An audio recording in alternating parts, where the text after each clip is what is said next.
give us 1 minute. All right. Some guys coming over. Sounds good.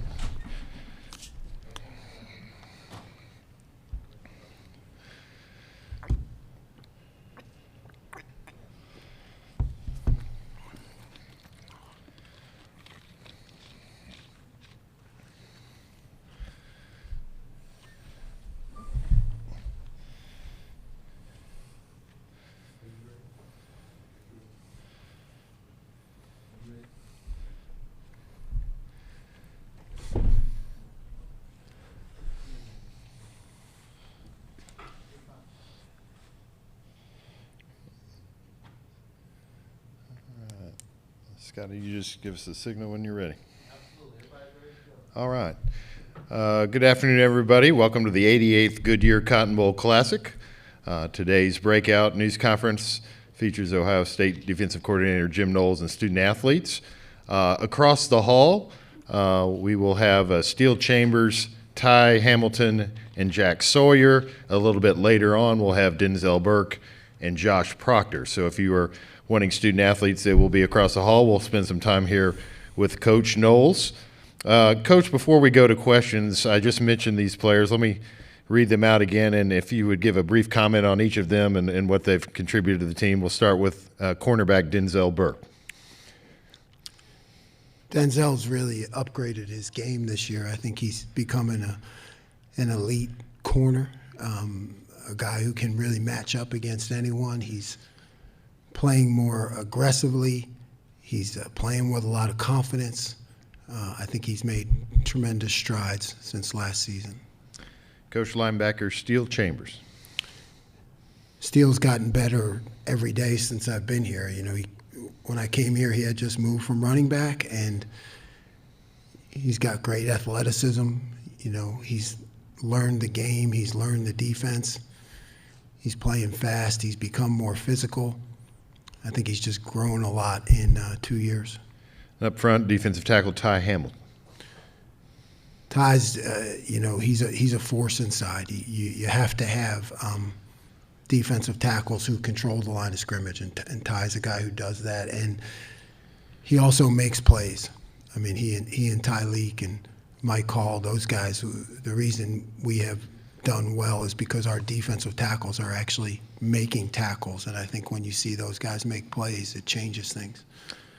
Secondary, Josh Proctor. Josh has always been a guy with a lot of talent. He had his struggles in my first year, but he was a guy you were just waiting for him to break out, you know, and the light bulb's really gone on for him. He's become a premier safety. He could always hit and run, and now he's deciphering offenses and understanding our package, which just allows him to utilize his skills and make more plays. And finally, defensive end Jack Sawyer. Jack has graded out extremely well all year. In the pressure game, he's done a great job in the success of our pass defense. But you see him a lot too in the run game. I think his run grades have been extremely high, and he's a guy that you can count on to control things on the edge, but also make plays. He does all the right things, and he's talented. Coach, thank you. Now we'll go to questions. If you have a question, raise your hand. We'll get a microphone to you. I know Coach Knowles may know you, but please state your name and affiliation just to make sure that we get everyone. We'll start here on the front. Bill. Adam King, 10 TV. Coach, from what we saw at practice, didn't look like any opt-outs there on defense. I don't know if you're willing to confirm that. Is that accurate? Not that I know of. Yeah. Okay. When you see that, what does it say about this team that your entire Silver Bowl defense wants to go out and play in this game and finish on the right note? Yeah, in today's day and age, and things have changed so much. You love to see a bunch of guys who believe in the brotherhood. You know, they believe in how far our defense has come, and they want to finish the job. You know, so they keep, no matter what their future is, they keep playing because they care about their brothers and they care about the silver bullets. And that's kind of an old school mentality these days, but it's great to see. Okay, we'll go right third row on the aisle. Go ahead, third row. Oh, he doesn't have a, oh, there we go, okay. Yeah, Jim, kind of building off of that question, not so much about this game, 'cause it's pretty clear those guys are going to play, but what's your level of optimism that most or all those guys are going to come back for next year, and if so, how important is that? Yeah, it's really important. You know, you saw the growth from year one to year two, so the more veterans you can bring back, obviously you have a better chance to keep improving. I'm optimistic. You know, I like to remain optimistic. I think those guys enjoy playing. They see a chance to improve. You know, they have a great understanding of the draft and how improvement helps them ultimately in the end. But I'm optimistic. You know, I think they look at our defense as being successful, you know, and it gives them a chance to refine their game. Okay, we'll go right behind him in row two on the aisle. Coach Knowles, Jariah Hamilton with PowerMizzou.com. Missouri's offensive line was a semifinalist for the Joe Moore Award given to the best offensive line. You guys played a couple other semifinalists like Notre Dame and Michigan. What qualities do you see in those other two teams that, you know, kind of made them tough to go against? And do you see similar qualities in Missouri or, you know, differences? No, I see a lot of the same qualities. I mean, they combined size and athleticism. So you have big guys who can run, who can move, understand the offense. They seem to be in the right position all the time, and that's tough to go against. I mean, they're as good as anybody we've played. Coach, we'll stay over here on our side to the front left. Tony Gerdeman, Buckeye Huddle. Jim, the Missouri receivers, what makes them special, and is this the best group that you guys have faced in terms of receivers this year? Yeah, overall, it's challenging, you know, because they do spread the field.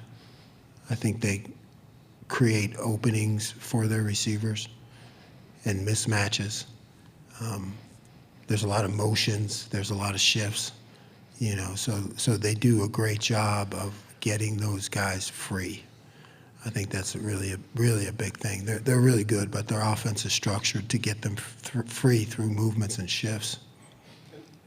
How much are you guys pointing out Luther Burden? Like, do you always have to know where he is when he's moving around? And they're in the backfield. I mean, absolutely. He's everywhere. He's as talented a guy as we have faced. He's a guy you said it. You better know where he is at all times, and he's in so many different places, so it makes it challenging. Coach, we'll go on this aisle in front of you, about 5 rows back on the, yeah.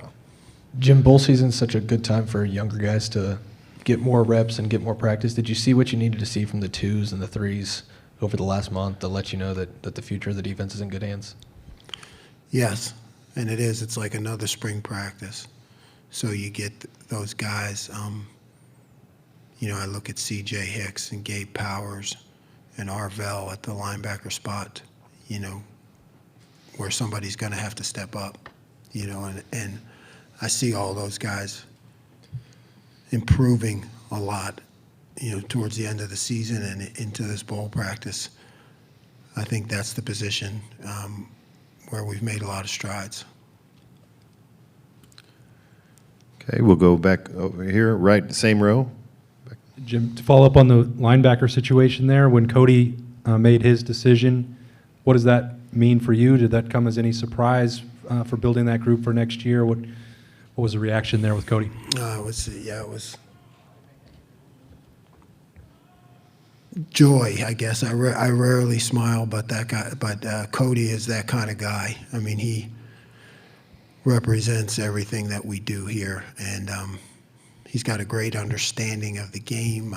You know, I've always said that he could be a starter really anywhere in the country, you know, so to have him back is a pivotal cog for the defense. I think, the more he plays, everyone's going to see how talented he is, and he's a great young man too. Coach, we'll go in the section in front of you, third row in the middle. Jim, Andy Baxter from Letterman Row. With Sonny kind of taking over for Lathan at that strong safety spot, what have you seen from his development? And does that affect your, I guess, look at his development and trajectory overall at the safety position? Yeah, Sonny started out right in that nickel position, and I've always believed that he could be a high safety. He could be a dominant high safety. I think he's shown that he can do the things that any safety can do with that kind of size and athleticism.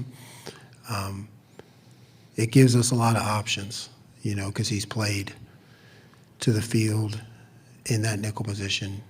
He's played the high safety. Sonny's really talented. Sonny can move down into the box. He's really shown that he can be anything we ask him to be. He really has a multitude of skills. Coach will stay in the same row just to his right. Tim May, Letterman Row. Jim, I was wondering, what did you emphasize sort of overall in pre-bowl practice leading up to this, coming out of that season? Because with the exception of maybe one drive, it was a hell of a season, when you really get right down to it. But and then what have you seen? Have you seen a resolve from these players about, as they talked about to us a week and a half ago, of going out the right way? Yeah, there's a resolve. These guys, like you said, it's been a year of improvement on defense. It's been a year where the defense has taken the challenge to step up for everyone, and I know they want to go out that way. I think that's why you don't see any opt-outs. I mean, you see guys, got a bad taste in their mouth, and they want to finish the right way. The emphasis during bowl practice is really fundamentals. I know that's maybe that's a cliche, but it is, because everything always reverts back to your training. It all reverts back to your training. So many things happen during a game. The motions, the shifts, the guys in different places, and you work on that all bowl practice, because you always go back to your fundamentals and your understanding of the defense. So as much as we can go against the offense, which we did, like spring ball, that's the best thing for us, because get challenged all the time, different sets. I'm not predicting what the offense is going to run so much, right? It's more of a wild card thing, and you really get to focus on your fundamentals. Coach Wilson, the same side, second row on the aisle. Yeah, Andy Anders, 11 Warriors. Just Josh Proctor's going to be playing his last game here, and looking back on his story, 2021 with the injury last year, getting benched in stretches, and just sticking it out to finally have a breakout year this year. What does his story say to you, and maybe say to future players, as an example? Yeah, it says hopefully to future players to stick it out, to not jump ship when times get tough. Don't give up. Have belief in yourself and in the coaches and in the development process. He's a great story where he came from, where he is now, things that he's had to deal with in his life that a lot of people don't know. He's just, he's overcome a lot. So I think everybody can look at that guy and say, if I stick to the plan and I trust the coaches, I'm going to eventually succeed. Josh has done that. We'll continue with Coach Knowles. Steele Chambers, Ty Hamilton, and Jack Sawyer are beginning across the hall. If you need those student athletes, we'll continue here with Coach. We'll go down here in the front row on the aisle. Jim, you're facing a receiver, Luther Burden, who does so much after the catch. I think he's second nationally in the yards after the catch. When you face a receiver who can do all that once the ball's in his hand, what's the challenge of trying to contain something? Yeah, you have to tackle him before he gets started. You know, I mean, that's the key. Really breaking on the ball and you know, getting him before he gets started, because like you said, he's dangerous after the catch. So you got to be great in your breaks and leveraging him and owning your hip and doing all the right things that you're trained to do. But most importantly, you can't give him that much space, because he will make you pay. Coach, we'll go right in front of me, second row. Coach, when a team has a superstar receiver like Luther Burden and their own Heisman finalist and Cody Schrader, I mean, how does that, having to deal with a receiver and running back, how does that kind of complicate things on defense as far as, you know, adjustments and who you guys key in on play to play? Yeah, it makes things really difficult. I mean,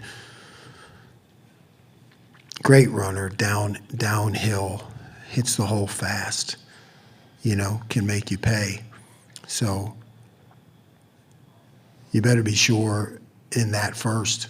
And then how much can you double the receiver, and those kind of chances that you can take. You know, you really got to be judicious with that, because you don't want to open yourself up for the easy runs, you know, because he's a great back and he'll take advantage of it.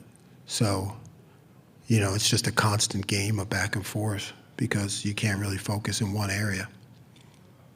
Coach, we'll go right in front of you, second row.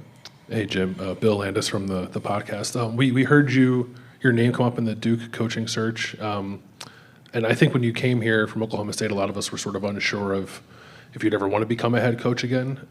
I guess, where do you sit with that now? How much is that a motivating factor for you? And is there anything you can say about your interest in that job? I'm not going to talk about that job, so to speak, but you know, it's a good question when you reach my age, I guess, you know. But, you know, really worked my whole career to get to a place where you're expected to win all the time, where you're given the resources, where you have a shot to play for the national championship every year. You know, I mean, that's kind of a career arc for me, you know. So any of those opportunities, you know, while you're always grateful, I try to look at it from, you know, this is where I always worked to be, you know, and you have to judge that against, you know, the benefits of being a head coach versus being at a place that's top five premier all the time with high expectations and talent. You know, I mean, that's from where I started to get here. I don't take that lightly. You know, that's not something you leave easily for any job, head coach or not. You know, I mean, I see myself as being at the best place right now. So I have to always look at that and say, you know, why would I want to go anywhere? Why would I want to go anywhere else? You know, that's Ohio State is the top of the top. So I think when you're a young coach and you aspire, yes, you aspire to be a head coach and all that, and I've done that. But once you get to a place where winning is expected, where, you know, it's a purpose-driven program with a great head coach, you know, with the chance to run the defense.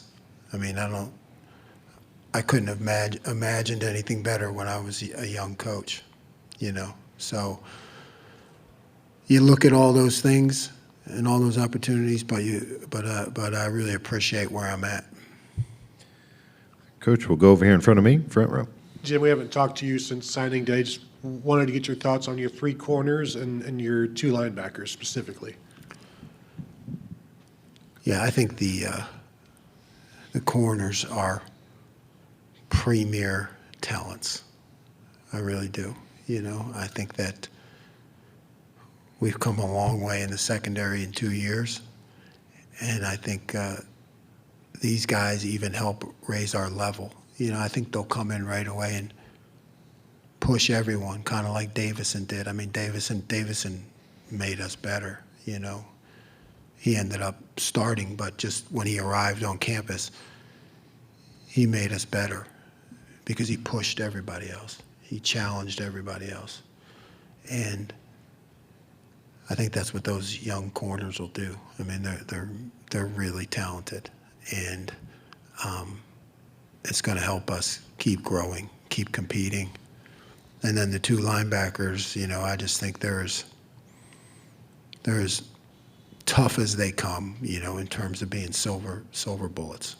You know, you're losing Tommy, you're losing Steele, you know, and you want guys with just a hard-nosed mentality. I think those two represent that. They're just hard-nosed, physical linebackers that you can count on to work. You know, they're both hard workers who are going to be great team guys.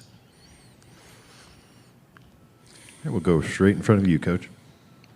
Nathan Baird, Cleveland.com. First of all, are you expecting Tommy to play on Friday? That's still up in the air. Kind of a corollary to that, I guess. You told us back, I guess it was May or whatever, kind of the famous quote that you were going to unleash C.J. Hicks this season. Only one game left to potentially unleash him, and I don't know how that fits into the game plan, but I'm just trying to get maybe an update on where you see him right now, development-wise, and maybe more importantly, what you're projecting maybe going into the spring for him. Yeah, that's a good question. I did hope to do that, and you know, I don't know that it'll get done in this bowl game, but I still think of that term as unleashing him, and it will happen eventually. You know, you see things in bowl practice, right, where you get a chance to line him up in different places. And I think you see that incredible talent and speed, you know, and I think I know that I have my work cut out for me with CJ in finding the right place for him, you know, because he's really a guy who needs to be unleashed. You know, he needs to be able to play free and roam and do a bunch of different things. So it's a good question. You know, it's definitely something that I'm going to spend a lot of time in the off season to get him going. You know, I think you can create some things around him. And now with Tommy and Steele gone, I think that's going to drive me even more to, you know, put him in the right place so that he can succeed. Coach, we'll go back over to my side. Yeah, Bill Rabinowitz from the Columbus Dispatch again. I don't know how this can all shake out with the coaching staff, but James Laurinaitis has been a graduate assistant. That's not an option next year. What has his role been this year? How important is he to have him stay on the staff, presumably as linebackers coach, if that happens? Yeah, he's really important. I mean, you got a guy who's a 3-time All-American, you know, a true Buckeye, a silver bullet, you know. He handles a lot of the linebacker things that allow me to free up and do work in other areas. You know, he's really been critical to our success. So, you know, like I like to say, I'm a middle manager, so that you know, finding a home for him is important to all of us. You know, and he's not somebody we want to lose. All right. We'll go back over here on the right. Jim, Dan Hope, 11 Warriors. What do you think are maybe the things that you guys learned from the Michigan game in terms of where you still need to grow as a defense? It's just that margin of error, you know, when you're in that, when you're in those matchup games, you know, you can point to a couple plays really woulda, coulda, shoulda made the difference, could make the difference in games like that. So I think we need to just keep pressing and keep growing and challenging to, we got to make those plays when the time comes, because the margin of error is small, and we can keep growing and learning and expanding the defense. Again, always with the end in mind. I thought we did that this year, in terms of what we wanted to do and to put us in that position. But there's always more to study and learn. Time for a few more. We're going to start over here in front of me in this section. Hey, Jim, Jeremy Birmingham, dotting the I's, rivals.com.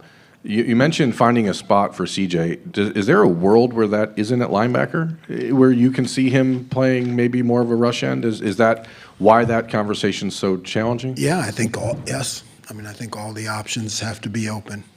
I think they all have to be open.